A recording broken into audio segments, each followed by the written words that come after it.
say is that we are harassing them. All they can say that we are intimidating them. Mr. Speaker, I am happy they are complaining. They are complaining because Senate is doing its job, Mr. Speaker. We are making them accountable. We are stopping them from stealing, Mr. Speaker. And I want all Kenyans to hear us very loudly that indeed Senate is working for the people of Kenya. Mr. Speaker, when governors complain that my committee is inviting them multiple number of times, we are inviting them multiple number of times, Mr. Speaker, because they have created unnecessary funds in the counties. They have a lot of issues in hospitals. They have a lot of issues in municipalities. They have a lot of issues in water companies, and they are not responding to those issues that we raise, Mr. Speaker. Mr. Speaker, within this short period of 3 months, from January to end of March, my committee is supposed to process 560 audit reports. Mr. Speaker, if you divide by the 47 counties, then you note that averagely each county has 12 reports. The governors are telling us that they want us to process 12 reports in one sitting, Mr. Speaker. We are not there just to touch and go, Mr. Speaker. We need to interrogate issues which are in those reports. And we came up with a formula and said, because of the need to beat the deadline, we will do 4 reports per sitting. And therefore, each county is supposed to appear before us 3 times. They are now complaining that they will not come to our committee 3 times, but they will only come once. Mr. Speaker, that is one way of avoiding the audit issues that are raised in those reports. We have made a decision as a committee that any governor who will fail to appear before us, Mr. Speaker, 1, we will surcharge him for the cost of that meeting. 2, we will adapt the report of the Auditor General as it is and recommend prosecution of the officers involved where there is misappropriation of funds. Mr. Speaker, a significant number of counties have not been complying with the Public Audit Act that require that they submit financial statements. And the law says if you do not submit financial statement, then 3 things can happen to you, Mr. Speaker. 1, imprisonment for 5 years, or a fine of 5 million, or both. We have been very lenient on this, Mr. Speaker, because we want to have mutual engagement with the governors. But now as a committee, we have now decided that any county that has not submitted financial statement to the auditor for audit as required under PFM Act and Public Audit Act, we will apply the law. We will imprison those accounting officers. We will fine them 5 million. Moving forward, Mr. Speaker.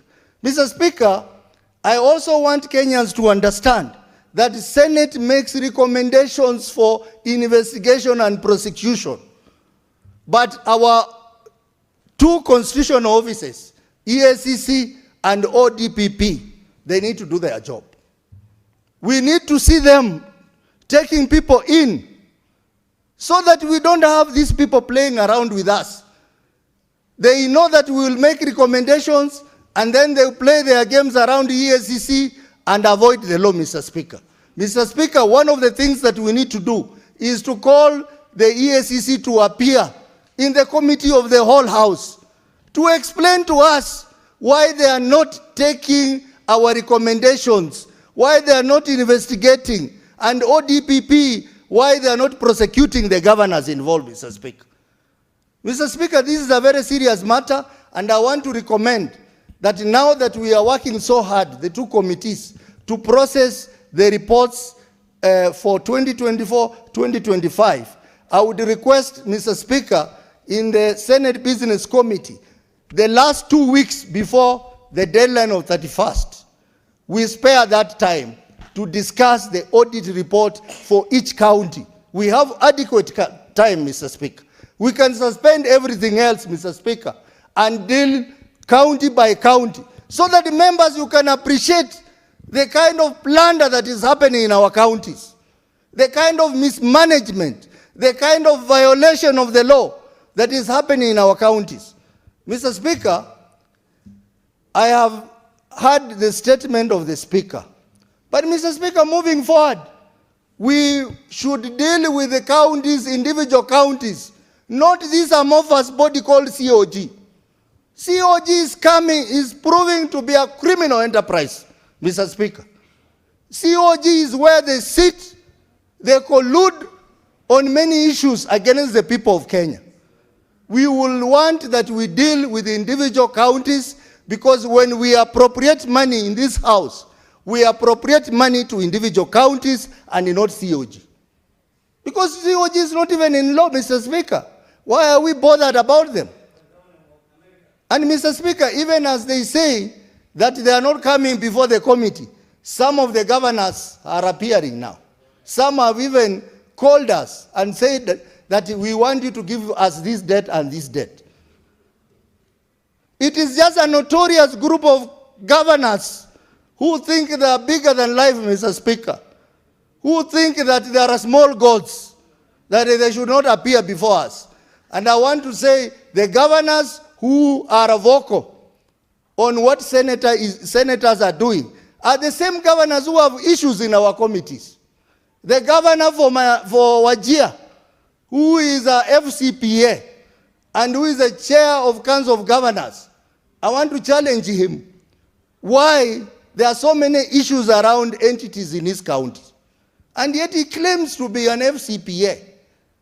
A lot of financial issues, financial misreporting that are happening in entities in water and even hospitals in Wajir, Mr. Speaker. Mr. Speaker, we need to be very firm.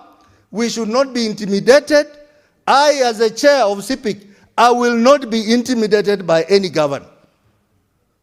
And we are going to do reports based on facts, based on our examination of those reports, based on our deliberations in our sittings in a free, fair, but very firm manner, Mr. Speaker. And honorable members, I want that we support the two committees so that we can have proper governance in our counties. And Mr. Speaker, Senator Wakoli has also raised an issue about intimidation that senators are facing on our ground. That governors have the audacity to convene rallies with their officers and condemn governors because of their work here, Mr. Speaker. Mr. Speaker, I think we also need to look at the conduct of some governors. In my region, Mr. Speaker, Western region, the governors are not working. They have started early campaign. They are in campaign committees. The four governors, Governor Lusaka, Governor Otichiro, Governor Baraza, and Governor Otuom, that they already started campaigning for seats in 2027 for a particular candidate for president. Using county money, Mr. Speaker.